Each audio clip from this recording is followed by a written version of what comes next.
Dawn, good morning. Hi, Nick. Tell us a bit about you and your business. I'm a specialist yoga and Pilates studio. Just been open 18 months here in Cranley. Yep. And it's the first premises that I've ever had. So I've been teaching for around 20 years. Right. On and off, having other day jobs. So various things. And carried on teaching part-time, weekends, that kind of thing. Right. Brought up 3 children, and then I reached a point just over 2 years ago where I thought, well, where am I going with my day job, if you like? Had the opportunity to leave and thought I'll do what I feel passionate about. Right. So now I do all day, every day, what I love to do. So I think there's an expression, I do what I love and I love what I do. Right. So therefore it never feels like work. I was going to say it's not work. No, is so it never feels like work, yeah. But setting up a business is quite different to working for other people. Yes. Well, not quite different, it's hugely different. Okay. So whilst I was still teaching, I was teaching for other clubs, leisure centres, etc., golf clubs, sports centres, I've already said that. So I would turn up, rock up, I knew what my class was. It was down to the establishment to get the class together, and then I would turn up and teach and get paid a flat rate to teach that class and come away. So the commitment was really next to nothing other than the fact that I had to be there at that certain time to teach that class. So different now then, and you Completely. have to get the people to come in, and you have to do all the marketing and everything else that goes with it. Absolutely. So now nobody just turns up. I have to get them to come through the door, yes. Which is quite different. So. I understand one of your worst pupils is a chap called Martin Bamford. Is that true? Yeah, it's probably best we don't say much about it. Okay, we won't go on too much about that. So 18 months ago then, why here? Why here in Cranley? What's the... I actually don't live that far away, and so having a family of 3 children, it needed to be viable really, that I could get to and from my home and workplace in a reasonable amount of time. Also, I think it's important knowing the area. Right. So I knew the area quite well. I was familiar with it. I had what I thought was quite a good perception, an idea of what the clientele were like, what age they were, and what they might expect out of a yoga studio, or so I thought. I had a good client base before I started. And I thought that's great, because then I'll be able to open my studio and my starting client base will just come with me, won't they? And they didn't. Okay. I've never taken it personally. It's just that people carry on doing what they're doing. What you're used to, I guess. Yeah, what you're used to. And my client base that I had, I'm not talking about in other leisure centres, I mean that I had a client base where I was working in an outdoor environment, was close to my home, 3 miles away. And they said, it's just a little bit too far.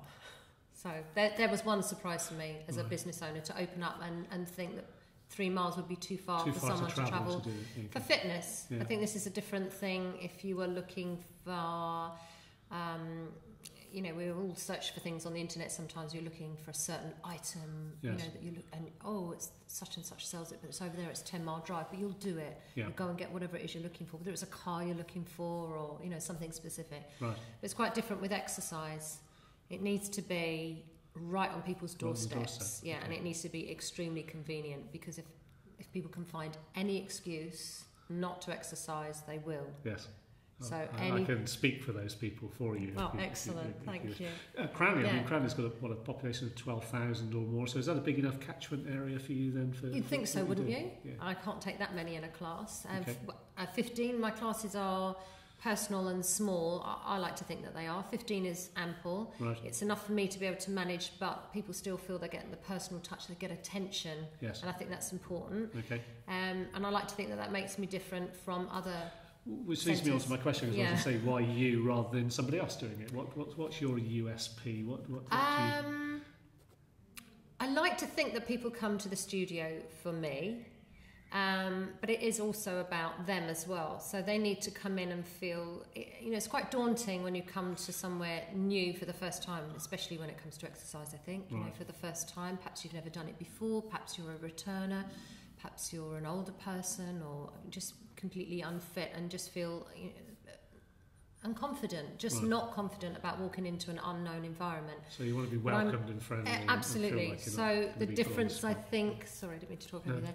I think the difference is that when people walk in, I make a huge effort to remember the name, and if I don't remember the name, I'll at least have a stab at it, and then they'll laugh and I've got it wrong. But so they're greeted. They get a meet and a greet, if you like, when they come through the door. Everybody is inclusive. I don't understand this terminology that businesses use about being exclusive. I see that as a negative word, to be an exclusive of something. Right. So I like to think of myself as being inclusive. So I include anyone and everyone. Okay. As long as they can get up the stairs to the studio, because it is upstairs, then absolutely everyone is welcome. So I have age groups. I can teach from very, very young children up to the very old, including pre and postnatal as well. So I teach, at the moment we have a junior program for junior Pilates, which works really well, and they absolutely love it. They're ranged from about 13 to 16, and that's just about the time that they're needing it, believe it or not. Right. Up to, in my seniors class for Pilates, I have a lady of 84. So it ranges. All age groups and all fitness levels. So some people come and they can barely move, and others are a lot more flexible and able to do a lot more. But all my classes are always inclusive. I give levels for everybody. So there's always a choice. It's not like we're just doing the exercise in this certain way, and if you can't do it, then it just means you can't do the exercise at all. So everyone's included, and everyone feels that they're still able to take part in the class. Okay. It's very personal. Everybody's very friendly. And hopefully if you ask anyone that's been to the studio, they'll agree with that. And I think the difference perhaps as well is that I always ask for feedback, and sometimes when you're in a big, large corporate environment, where does that feedback go? Yes. Does it ever actually reach management? Well, management's me. I'm on the mat. Okay. I'm hoovering, I'm answering the phone, I'm cleaning the toilet, I'm doing all the things that business owners are meant to do. I'm making I'm making the changes where I can, if it's viable. Right. Most of the time people come up with sensible suggestions. What about if you did this? What about if you did that? And I'll think about it. I think, yeah, why not? Let's do it. Excellent. And I think people appreciate that, because they also feel like that this is like my second home. When people come in here, I welcome them like it's my home, and they feel like that. Okay. But obviously there's a balance between, it's not too cosy. Yeah, you're going to make them work. Yeah, I've got to make them work, exactly. You started 18 months ago. If you and I were sat down here in 18 months' time, 2 years, 5 years' time, what would be different? What would the business look like, and what would you have thought to it? Who knows? I'd like to think that I was busier, but I still want to keep my eye on still giving that personal service to people when they come in. So I don't want to lose at the moment. We've got that really good relationship, if you like, between the clients and myself, and I don't think I'll lose that, because that's part of my personality. So does that mean then you wouldn't take on somebody to also deliver classes? I see. Okay. Definitely. You will. Definitely, okay. Yeah. I do have a couple of other instructors, 2 instructors that regularly three regular instructors that teach one class each a week, which obviously helps with my load, because with a timetable of 5 days, 4 classes a week, that's 20 classes, I think that's right. Okay. 20 classes a week. So with 3 of those taken off my hands, that means I'm now down to teaching 17 classes a week, which is an awful lot. So you could deliver more classes, but without losing that personal touch, without putting words in your mouth. Absolutely, And then maybe I could expand to say the timetable at the moment is the morning and the evenings, because they're peak times, if you like. Yes. So then maybe I could introduce some lunchtime classes, or some earlier evening classes. Or Saturday morning or Sunday morning. Thank you, Saturdays and Sundays. Yeah, exactly. I haven't eked in. I did actually, when I opened, I had the weekends or Saturdays on offer. I couldn't cope with it. It's as simple as that. Again, when you're new, you just think you can take the whole great big pie, and then you realise that you've just got to take a slice at a time. Indeed. You spoke about how you were a little surprised when some people didn't come across with you when you came here, but thinking back over the last 18 months, what would you do differently to what you've already done? I'm not sure I'd do anything different, because I think I've learned from making thank goodness, albeit small mistakes. Yes. Otherwise, I don't think I'd have learned. So actually, I don't think I wouldn't have changed it. You'd repeat that experience again. I would, and also I think sometimes if you do know what's ahead, then maybe you wouldn't make take that chance in the first place, because this was a big jump, and it was a case of let's take on the whole place. It's quite a big place to take on. Most people I know, in fact all the people I know who run their own studios, are in it with somebody else. Right.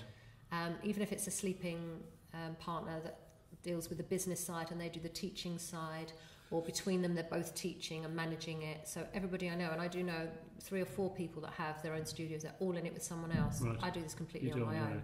So it's hard, but it's very rewarding. Yes. And it's what I love to do. So changes would be, I suppose, extra people to teach, but then I've also got to remember that at the moment people come for me. Yes.